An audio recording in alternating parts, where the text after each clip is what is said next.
Kryetari i koalicionit Euro-Atlantik Lulzim Basha ka vijuar replikat e ashpra dhe ironit ndaj kryeministrit Edi Rama, duke shfrytzuar kthimin e amerikanëve në SPAK si një moment për të goditur politikisht kundërshtarin e tij. Me një ton të mbushur me ironi, Basha ka akuzuar Ramën për një dashuri të fshehur me Sali Berishën, duke kujtuar ndryshimin e ligjit për zgjedhjet në vitin 2008, krijimin e foltores, lirimin e të korruptuarve dhe betonizimin masiv të qyteteve.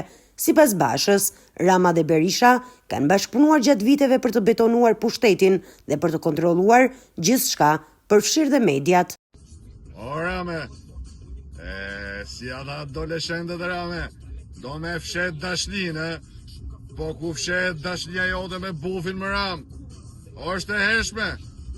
Bashkë ka ndryshuar ligjin për zgjedhjet 2008 Rame.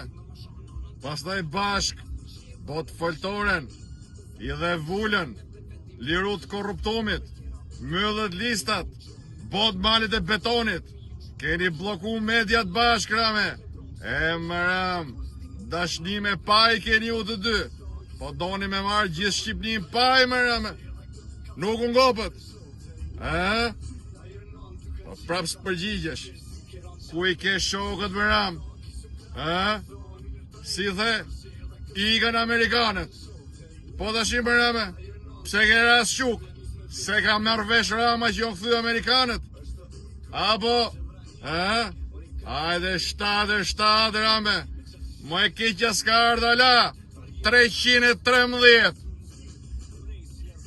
Me keqja s'ka ardhur ala, paralajmëron Basha duke përdorur numrat 737-313 si një referencë enigmatike që nënkupton një situatë edhe më të rëndë për Ramën. Ironit dhe akuzat e Bashës kanë ngritur diskutime dhe komente të shumta në opinionin publik, ndërsa pritet reagimi kryeministrit Rama pas këtij sulmi të drejtë për drejtë politik.